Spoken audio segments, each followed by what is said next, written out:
Hello বন্ধুরা, কেমন আছো? আশা করি সবাই ভালো আছো, ভালো থাকো, সুস্থ থাকো। আর এই যে আজকে একটা নতুন রেসিপি নিয়ে আসলাম। তোমরা ঘরে বানিয়ে খেয়ে দেখবে, ট্রাই করে দেখবে কেমন হয়েছে, তারপর আমাকে জানাবে, কমেন্টে জানাবে, লাইক করবে, শেয়ারও করবে। এই যে নারকেল, পালং শাক, পালং শাকটাকে ধুয়ে নিলাম, কাটা হয়ে গেছে। এই যে সব কিছু রেডি করে রেখে দিয়েছি, নারকেল কুড়ানো, কাঁচা লঙ্কা, শুকনো লঙ্কা, কাঁচা পেঁয়াজ আর শাক। কড়াইতে তেল দিয়ে দিলাম, শুকনো লঙ্কাও দিয়ে দিলাম।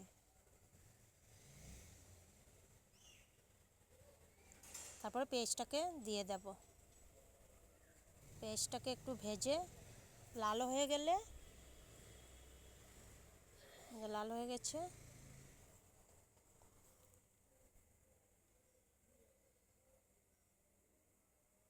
শাকটাকে দিয়ে দিলাম।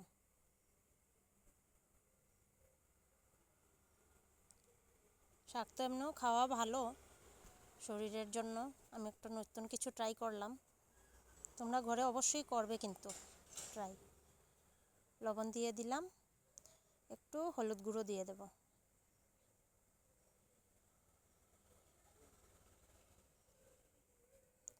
একটু ভালো করে নেড়ে চেড়ে একটা ঢাকা দিয়ে দেব। ঢাকাটা দিলে কি হয়, সুন্দরভাবে সবজিটা একদম মিলে যায়। যে কোনো সবজি একটা ঢাকা দিয়ে দিলে ভালো হয়। এই যে সুন্দর মিলে গেছে, একটু লালও হয়ে গেছে। দেখতে কেমন হলো বলবে। এই যে নারকেল কুড়ানো, শুকনো লঙ্কা দিয়ে দিলাম। এটাকে একটু ভালো করে ভাজতে হবে। নারকেল কুড়ানো দিয়ে একটা ঢাকা দিয়ে দেবে, 2-3 মিনিটের মতন ঢাকা দিয়ে দেবে, হালকা স্টিম দিয়ে।